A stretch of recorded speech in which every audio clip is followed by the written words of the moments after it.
కొంతమంది మన సినిమా హీరోల మీద అది బాలీవుడ్డే గానీ, కోలీవుడ్డే గానీ, టాలీవుడ్డే గానీ, అది ఏ భాష వాళ్ళైనా సినిమా హీరోలని చాలా తక్కువ చిన్న చూపు చూసేవాళ్ళు చాలా మంది ఉంటారండి. నేను చాలా సార్లు చూశాను నేను. అంటే టీవీలలో మాట్లాడుతా ఉంటే, ఏదైనా డిబేట్‌లో మాట్లాడుతా ఉంటే, లేపోతే వాళ్ళని ఏదైనా ఇంటర్వ్యూ చేస్తా ఉంటే, ఏదైనా సినిమా గురించి వాళ్ళేదో పాపం సినిమా హిట్ అయింది, లేకపోతే హిట్ చేయాలని చెప్పి వాళ్ళు మీడియా ముందుకొచ్చినప్పుడు నానా రకాల ప్రశ్నలు వేసి వాళ్ళని ఇబ్బంది చేద్దామని చెప్పి చూస్తూ ఉంటారు కొంతమంది. అలా మనం చాలా సార్లు చూసే ఉంటాం. ఎప్పుడో జరిగిపోయినాయి, లేకపోతే ఎప్పుడన్నా జరగబోయాయి హీరోయిన్‌లైనా, హీరోలైనా వాళ్ళ కొన్ని పర్సనల్ విషయాలు ఏమైనా ఉంటే అక్కడ సందర్భం లేకపోయినా అసందర్భం బట్టి కూడా చాలా చిన్న చులకన భావంతోని వాళ్ళని తక్కువ చేయాలని చెప్పి చాలామందిని మాట్లాడుతూ ఉంటే మనం చాలాసార్లు వినే ఉంటాం. ఎవరైతే ఈ విధంగా మాట్లాడారో కనీసం వాళ్ళు ఎంగిలి చేయితోని కనీసం కాకును కూడా లేపనసుంటారు.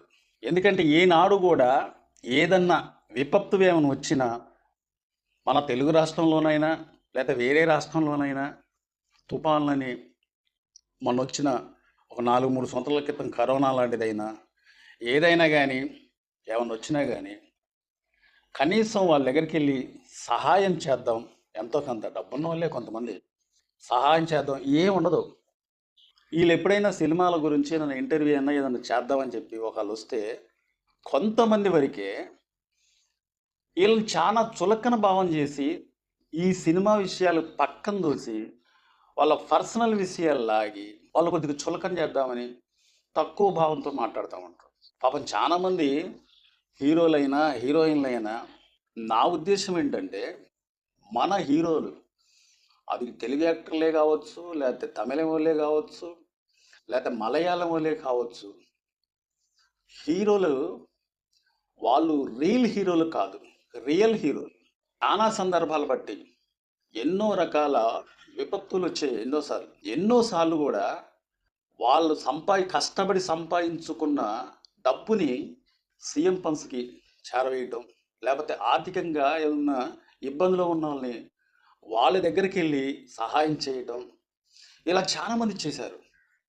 మహేష్ బాబు గారు చూడండి, ఇప్పటికైనా కానీ కొన్ని వేల మందికి చిన్నపిల్లలకి గుండె ఆపరేషన్ చేయించారు. అది చాలా మందికి తెలుసు. కానీ ఆయన ఎప్పుడు కూడా నేను ఇంతమందికి చేపించాను, ఇంతమందికి నేను వాళ్ళ ప్రాణాలను కాపాడానని చెప్పి ఏనాడు కూడా చెప్పుకోలేరు. అలాగే చిరంజీవి గారు కూడా బ్లడ్ బ్యాంక్ పెట్టిండు, నేత్రదానం చేసిండు. అలాగా మొన్న ఇంతకుముందు ఎన్నోసార్లు తుఫాన్లు వచ్చిన సీఎం ఫండ్స్కి కోట్ల రూపాయలు సహాయం చేసిండు. తర్వాత ఒక 2 సంవత్సరాల క్రితమేమో ఒక హాస్పిటల్ సినీ ఫీల్డ్లో ఉన్న కార్మికులకు హాస్పిటల్ కట్టిస్తానని చెప్పిండు. అలాగే కరోనా టైంలో ఎన్ని విధాలుగా మన హీరోలు సాయం చేశారన్న సంగతి అందరికీ తెలుసు. తమిళ హీరోలే కావచ్చు, మలయాళం హీరోలే కావచ్చు, అలాగే మన తెలుగు హీరోలే కావచ్చు, ఇలా ఎన్ని భాషలు అయితే ఉన్నాయో అన్ని భాషల హీరోలు మొత్తం కూడా హీరోలు ప్లస్ హీరోయిన్లు, కొంతమంది యాక్టర్స్ వాళ్ళ దగ్గర ఉన్న సంపాదనలో కొంతవరకు పవన్ కళ్యాణ్ గారు కూడా వాళ్ళ దగ్గర ఉన్న కొద్దిగా సంపాదన అనేది ఆర్థికంగా ఇచ్చి జనాలను కాపాడుతూ ఉన్నాడు. పవన్ కళ్యాణ్ గారు కూడా మనం చాలాసార్లు చూసాం, ఎన్నో విధాలుగా సాయం చేసింది. ప్రభాస్ గారిని చూసాం. ఈ విధంగా ఎన్ని విపత్తులు వచ్చినా ఫస్ట్ మనం అడిగేది ఎవరినంటే, ఎన్ని విపత్తులు వచ్చినా మన హీరోలు రియల్ హీరోలే కాదు, వీళ్ళు రియల్ హీరోలు కూడా. ఇది మాత్రం అందరికీ తెలిసిన విషయమే. కానీ కొంతమంది మన వాళ్ళ గురించి, అది తమిళ హీరోలు కావచ్చు, ఏ భాషలో హీరోలు అయినా సరే చులకన చేసి చిన్న చూపు చూసినట్టుగా మాట్లాడటం అనేది తెలుగు, ఉర్దూ, మలయాళం కాలంలో ఏ భాష అయినా సరే, ఏ భాష హీరోలైనా అక్కడ వచ్చిన సమస్యలను ప్రభుత్వం చేయలేని పనులు కూడా కొన్ని వీళ్ళు ఆర్థిక సాయం అందించి సీఎం ఫండ్స్కి అందించి వాళ్ళ వంతు వాళ్ళు సాయం చేస్తూ ఉంటారు, హీరోయిన్లతో సహా కూడా. మొన్న కేరళలో కొండ చర్యలు ఇరిగిపడి కొన్ని వందల మంది చనిపోయారు. చనిపోయిన తర్వాత మన హీరోలు ఎవరు కూడా నాకెందుకులే అన్నట్టు ఎవరు కూడా అనుకోలే. వాళ్ళ మనసు చెలించి నా వంతు సహాయంగా ఆ కుటుంబాలకు సహాయం చేయాలని చెప్పి ఎంతోమంది స్పందించారు. తెలుగు, మలయాళం, కన్నడం, తమిళం ఈ భాషలలో ఏ రాష్ట్రంలో ఉన్నోళ్ళైనా వీళ్ళందరూ కూడా వెళ్ళి సహాయం చేశారు. మోహన్ లాల్ గారు 3 కోట్ల రూపాయలు సహాయం చేశారు. 3 కోట్లు సహాయం చేసిందే కాక అక్కడికి వెళ్ళి బాధితులకు వాళ్ళని కాపాడటానికి, అంటే వాళ్ళకి భోజనాలు పెట్టమని, లేకపోతే సహాయం చేయటం అని, క్షతగాత్రులను తీసుకెళ్లి హాస్పిటల్లో జాయిన్ చేయటం అని ఇట్లాగెళ్ళి సహాయం చేశారు. 3 కోట్ల రూపాయలు ఇచ్చి మన ప్రభాస్ గారు 2 కోట్ల రూపాయలు సహాయం చేశారు. 2 కోట్ల రూపాయలు సీఎం ఫండ్స్ పంపించారు. అలాగే కమలా హాసన్ గారు, అలాగే మెగాస్టార్ చిరంజీవి గారు అతని రామ్ చరణ్ తేజ ఇద్దరు కలిసి వెళ్ళి అక్కడ డైరెక్ట్ సీఎం గారి దగ్గరికి వెళ్ళి ₹1 కోటి చెక్కును అందించారు. కమలా హాసన్ గారు 25 లక్షల రూపాయలు అందించారు. అలాగే విక్రమ్ గారు 20 లక్షల రూపాయలు ఇచ్చారు. హీరోయిన్ రష్మిక 10 లక్షల రూపాయలు అందించారు. తమిళ హీరో సూర్య గారి భార్య సూర్య గారు, అతని తమ్ముడు 50 లక్షల రూపాయలు అందించారు. నయనతార తన భర్త 20 లక్షల రూపాయలు అందించారు. ఇట్లాగా చెప్పుకుంటూ పోతా ఉంటే చాలా మంది ఆర్థిక సాయం అందించి వాళ్ళు హీరోలు కాదు, రియల్ హీరోలు అనిపించుకున్నారు. మన హీరోలు ఎప్పుడు అందించుకుంటున్నారు? ఏ విధమైన విపత్తు వచ్చినా వాళ్ళ వంతు వాళ్ళ సాయం అందిస్తూ ఉంటారు. ఎన్నో విధాలుగా సహాయం చేసినా కానీ అప్పుడప్పుడు మన హీరోల్ని, అది ఏ భాష హీరోలైనా చిన్న చూపు చూస్తూ ఉంటారు. బన్నీ గారు 25 లక్షల రూపాయలు సహాయం చేశారు. ప్రభాస్ గారు ఎన్నోసార్లు సహాయం చేశారు. ₹2 కోట్ల ఇచ్చారు ఆయన.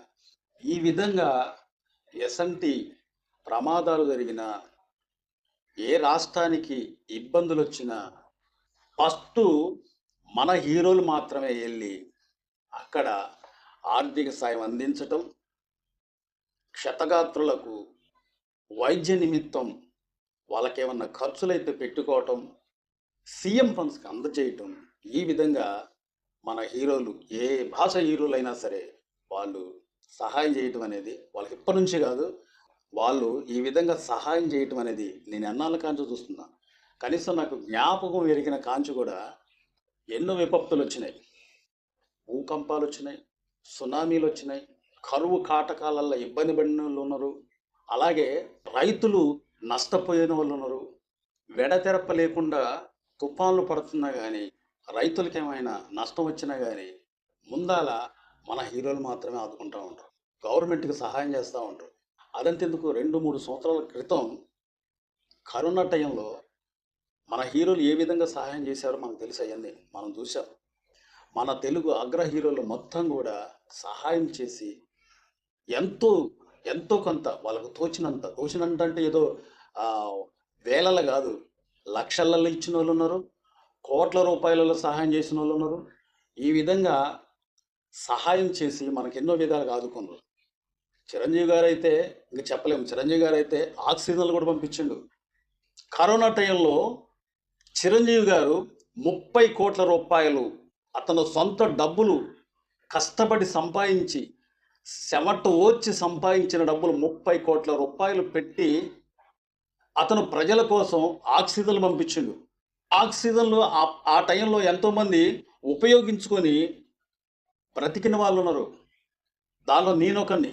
నాకు కూడా ఊపిరితిత్తులు 60% పాడైపోతే చిరంజీవి గారు పంపించిన ఆక్సిజన్ ద్వారాగా నేను బ్రతికారు ఆ రోజున. ఇప్పుడు నేను ధైర్యంగా గుండె మీద చేయబెట్టుకొని మాట్లాడుతున్నా. సందర్భం వచ్చింది కాబట్టి చెప్తున్నా. ఈ విధంగా నాకులాగా ఎంతోమంది ఎన్నో రకాలుగా సినీ కార్మికులు కూడా చిరంజీవి గారు ప్రతిరోజు కరోనా టైంలో ప్రతిరోజు వాళ్ళకి ఇంట్లో గడవపోతే కుటుంబ సభ్యులకు మొత్తం కూడా ఎంతమంది అయితే సినీ కార్మికులు ఉన్నారో తెలుగు ఇండస్ట్రీలలో వాళ్ళందరూ కూడా ప్రతిరోజు కూడా భోజనాలు పెట్టేవాళ్ళు. సరే, చిరంజీవి గారే కాదు, చాలా మంది కూడా కలిసి ఈ విధంగా మాకు కరోనా వస్తుందేమో, లేకపోతే మాకేమైనా ఇబ్బంది అయిద్దేమో, మేము మనుషులే కదా, మాకు వస్తే ఎట్లా, ఎంత డబ్బు ఉన్నా కానీ డబ్బున్న వారు కూడా చాలా మంది చనిపోయారు కదా అనే ఒక భయం కూడా లేకుండా మాస్కులు, శానిటైజర్లు ఈ ఒక్కటే మనకు సెక్యూరిటీ. ఆ టైంలో ఆ కాలం అనేది చాలా గడ్డు కాలం ప్రతి ఒక్కరు కూడా.